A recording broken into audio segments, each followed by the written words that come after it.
Je me pose des questions sur la capacité du système de justice à faire le tri entre le vrai et le faux. Et donc, est-ce que c'est une femme ou un homme? Parce que là, il va être emprisonné dans une prison pour femmes parce qu'il veut pas aller à une prison pour hommes.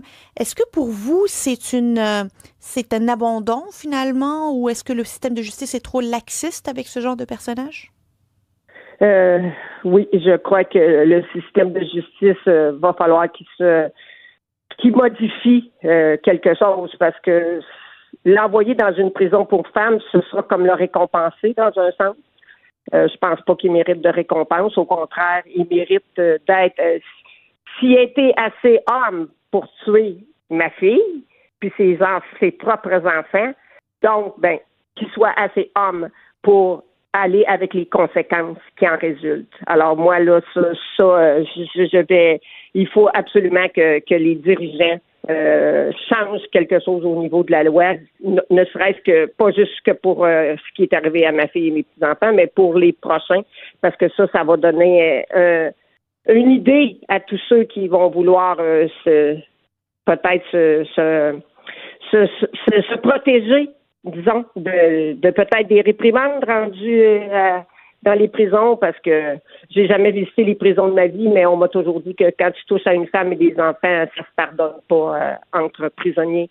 Alors, je crois pas qu'ils méritent une récompense de s'en aller. Alors, je sais pas comment les directions des prisons, du système carcéral vont pouvoir gérer cette situation. Mais il va falloir s'y attarder vraiment, vraiment avec les directeurs des ministres de la Justice, etc. Là. Faut qu'il y ait quelque chose qu'un projet de loi soit amendé là-dessus pour que on sache où est-ce qu'on s'en va. Un homme, c'est un homme, puis une femme, c'est une femme pour moi. Est-ce que dans le palais de justice, comment il était habillé? Est-ce qu'il vous regardait dans les yeux? Ah, mon Dieu. Ah oui, il était habillé comme une femme, avec une perruque. Puis oui, il y avait l'audace de nous regarder en plein visage, comme si de rien n'était. Il y avait aucune émotion dans le visage, là. Aucune. Du début à la fin, il n'y a jamais eu d'émotion. Vous n'avez pas eu d'excuses, vous n'avez rien eu pour faire votre deuil? Non, c'est ça. Il est resté, aucune émotion dans le visage. Pareil comme si on parlait de quelqu'un d'autre, là, comme s'il n'était pas... Qui n'était pas responsable de rien. Ça, lui, pour lui, là, non, c'est Cynthia Buchal qui avait fait ça. Il faut quand même avoir un cerveau pervers là, pour aller jusqu'à insinuer que accuser Cynthia. Écoutez-moi, là, quand j'ai lu l'article, là, parce que moi, j'étais pas là, il a dit ça au moment des plaidoiries. Écoutez, j'étais révoltée. Je me suis dit, c'est pas possible qu'on entende ça.